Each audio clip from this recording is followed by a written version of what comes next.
Saturday Vinayaka Chavithi అయితే Thursday night ఈ view చూడండి ఎంత హడావిడిగా ఉందో. అంతా పండగ వాతావరణం, షాపింగ్లో బిజీగా ఉంటే ఊరికి వెళ్ళే వాళ్ళు ఇలా బస్ స్టాపుల్లో బిజీగా ఉన్నాం అనమాట. విషుకు కావాల్సిన ఫిష్ పాట్ని ఇలా కవర్లో పెట్టి తీసుకుని ఇట్లా తగిలిచ్చనమాట సీట్కి. దీన్ని ఎంత జాగ్రత్తగా తీసుకువెళ్ళాలా అని ఆలోచించుకుంటూనే సరిపోయింది నాకు వెళ్ళేటప్పుడు. నేను ఫ్రైడే మార్నింగ్ దిగుతానన్న విషయం మా అమ్మ వాళ్ళకి తెలియదు. నేను ఫ్రైడే నైట్ స్టార్ట్ అవుతున్నానని చెప్పాను. విషు రియాక్షన్ ఎలా ఉంటుందో చూద్దామని 3 months తర్వాత చూస్తున్నాను విషుని. విషు బర్త్డేకి హైదరాబాద్ వచ్చాడు, అప్పుడు చూశాను అంతే, మళ్ళీ ఇప్పటి వరకు చూడలేదు. తన నిద్రలోంచి లేచి నన్ను అలా చూడగానే గట్టిగా హగ్ చేసుకుని కిస్ చేశాడు అనమాట. చాలా హ్యాపీగా అనిపించింది విషు అలా రియాక్ట్ అవ్వడం. అండ్ నా కళ్ళలోంచి నీళ్లు కూడా వచ్చాయి, ఎందుకంటే ఇన్ని నెలలు అవుతుంది విషుని చూడక. పుట్టాక ఇంత లాంగ్ గ్యాప్లో ఎప్పుడు దూరంగా లేవనమాట మేమిద్దరం. అంత బెంగతో వెళ్ళాను. ఈ 3 days విషు నేను చాలా హ్యాపీగా స్పెండ్ చేశాము. ఇంకా మన జర్నీ విషయానికి వస్తే విండో సీట్ అండ్ మ్యూజిక్ లేకుండా జర్నీ అయితే చాలా వెల్తీగా ఉంటుంది కదా. ఎంత మంచి ఎయిర్పోర్ట్స్ ఉన్నా సరే ఈ వైర్డ్ ఇయర్ ఫోన్స్లో ఉన్న కంఫర్ట్ మాత్రం వేరే ఏది బీట్ చేయలేదు. నాకైతే ఇలా అనిపిస్తుంది. మీరు కూడా ఇలానే అనుకుంటారా? ఎవరైనా ఉంటే నాకు కామెంట్ చేసి చెప్పండి. అండ్ ఇక్కడ ఏదో పెళ్లి జరుగుతుంది అనుకున్నా, ఏదో పెళ్లి ఊరేగింపు అనుకుంటే తీరా దగ్గరికి వెళ్ళి చూస్తే వినాయకుడిని ఊరేగిస్తున్నారు. ఇది నిమజ్జనం ఊరేగింపు కాదండి. నేను చూసి షాక్ అయ్యే. వినాయక చవితి ఇంకా స్టార్ట్ అవ్వలేదు, ఇంత గ్రాండ్గా ఏం చేస్తున్నారంటే విగ్రహాన్ని మండపానికి తీసుకువెళ్ళడానికి ఇంత గ్రాండ్గా తీసుకెళ్తున్నారనమాట. ఇలా అన్నీ చూసుకుంటూ ఒక 2 గంటల తర్వాత ఎల్బీ నగర్ ఫ్లైఓవర్ అయితే ఎక్కేసాము. ఇది వనస్థలిపురంలో ఉన్న విగ్రహాలు చేసే ప్లేస్ అనమాట. ఇది వరకు మేము ఈ హైత్ నగర్ ఏరియాలో ఉన్నప్పుడు ఇక్కడ చూడటానికి వెళ్ళేవాళ్ళం. చాలా పెద్ద పెద్ద విగ్రహాలు తయారు చేస్తారు. ఇంకా ఓఆర్ఆర్కి అయితే వచ్చేసాము. ఈ ఓఆర్ఆర్ ఎక్కగానే ఒక స్లీప్ అయితే వేసాను. స్లీప్ వేసి కళ్ళు తెరిచి చూసేలోపు విజయవాడ వచ్చేసాను అనమాట. విజయవాడ వెళ్తున్నాము అంటే ఒక రకమైన హ్యాపీనెస్, ఒక రకమైన బాధ.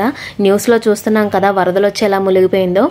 ఆ రైల్వే బ్రిడ్జ్ కింద బస్సులు అయితే స్ట్రక్ అయిపోయి బస్సులు సగానికి మునిగిపోయిన ఫోటో అయితే మనం అందరం చూసింది.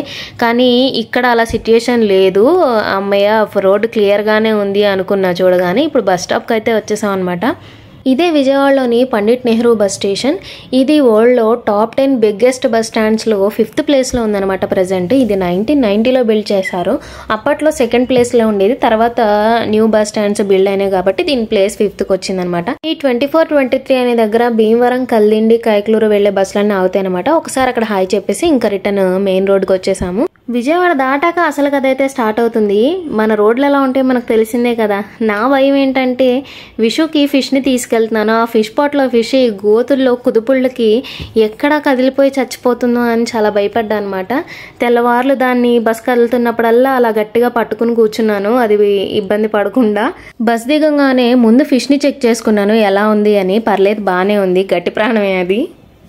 ఊరికి దగ్గరయ్యే కొద్దీ ఆ గ్రీనరీ, ఆ ఊరి గాలి అదంతా తగులుతుంటే చాలా రిలాక్సేషన్గా అనిపిస్తుంది కదా.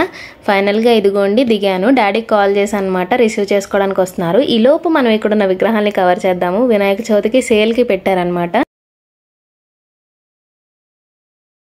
ఇప్పుడు మనం ఇంటికి వెళ్తున్నాం. ఇక్కడ కూడా అక్కడక్కడ మునిగిపోయి రోడ్స్ అన్నీ వాటర్తో ఫిల్ అయిపోయినాయి.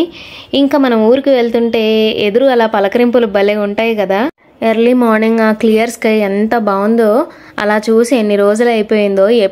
ఇప్పుడు వర్షాల వల్ల మబ్బులుగానే కనబడుతుంది. ఇదిగోండి ఫైనల్గా ఇంటికైతే వచ్చేసాము. ఇదే మా ఇల్లు. ఇప్పుడు మా అమ్మను విషు పడుకుని ఉంటారు, ఇంకా లెగలేదు. వాళ్ళకి నేను వస్తున్నానని తెలియదు. వాళ్ళ రియాక్షన్ ఎట్లా ఉంటుందో చూద్దాము.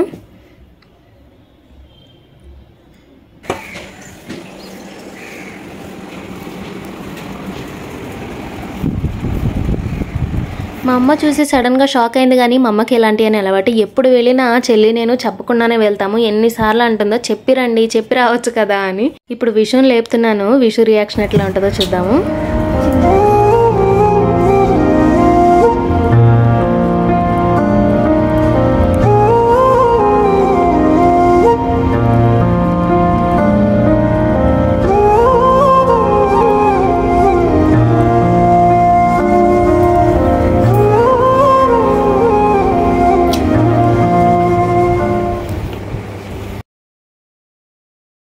Good morning.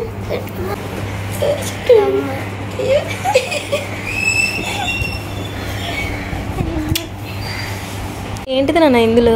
ఏం పట్టు పడుకున్నా? ఏది చూపించు నాకు. అది పట్టుకుని పడుకుంటావు రోజు? చేతిలోనే ఉండాలి. అబ్బో, బ్యాటేసి పడుకుంటాడు. నీకు ఎప్పుడు కప్పుకుంటున్నావు అంటే రాత్రి అన్నాడు. మా అమ్మ దుప్పటి అది కప్పుకుంటున్నా. అవునా, నా దుప్పటి కప్పుకుంటున్నావు నువ్వు?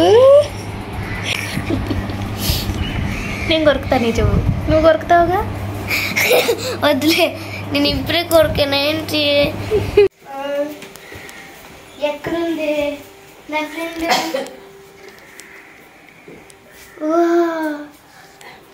అమేజింగ్. ఇవి అమ్ముతున్నారా? ఇదేంటి చెప్పు? పింగ్విన్. నిజమేం చేపేనది? చేపే. అలా ఊపిరాడుకుంటే ఎలా ఉందమ్మా? పైన అక్కడ గాలి అనుకుంటా. ఆగానే సరిపోతుంది దానికి. దీనికి ఏం పేరు పెడదాం? ఫైటీ పెడతాం. Do you like it? Yes. Blue colour, red colour చాలా బాగుంది. నచ్చిందమ్మా?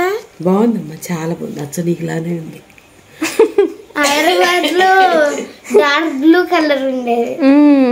ఇలాంటివి అమ్ముతున్నారు. ఏ కలర్స్ ఏనా? అమ్మాయి ప్లాస్టిక్ గ్లాస్ కదా? ప్లాస్టికే. నీకు అన్ని హారాలు కావాలా?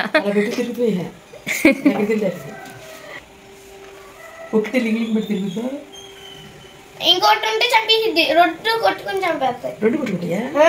పెద్ద కాకుండా ఫైర్ ఫిష్ అనే పేరు వచ్చింది అందుకే దీనికి. నీకు అన్నీ తెలుసానా? తెలియదేంటి? అన్నీ తెలుసు హీరోకి. ఇంకా నీకు సర్ప్రైజ్లు తెచ్చాదా? ఏం సర్ప్రైజ్లు? Oh my god. Travels bag. అమ్మయ్యా లాభతో కుట్టేస్తున్నాయి. Oh dinosaurs Kinder Joy. ఇదేం డైనోసార్? టీరాక్స్.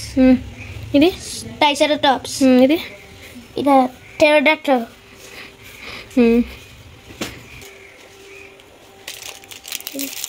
ఓ ఏంటది?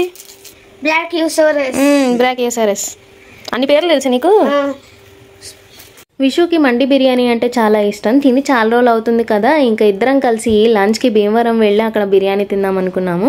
అందుకే తనే స్కూల్ మానిపించేసాను ఇవాళ. అక్కడ కూడా కొన్ని షాపింగ్ అయితే చేసాము. ఇంకా భీమవరం వ్లాగ్ కూడా నేను సపరేట్గా పోస్ట్ చేస్తాను. అండ్ స్పెషల్ ఏంటంటే ఈ వినాయక చవితికి నేను చాలా ఇయర్స్ తర్వాత స్టేజ్ పర్ఫార్మెన్స్ చేశాను అనమాట. అది కూడా నేను సపరేట్గా వీడియో అప్లోడ్ చేస్తాను. విషు కూడా డాన్స్ చేశాడు స్టేజ్ పైన. ఆ వీడియోస్ని కూడా మీరు మిస్ అవ్వకుండా చూడండి అండ్ ఇలానే సపోర్ట్ చేస్తూ ఉండండి. ఇదండి మా వీడియో నచ్చినట్లయితే subscribe. Thank you so much. Thanks for watching.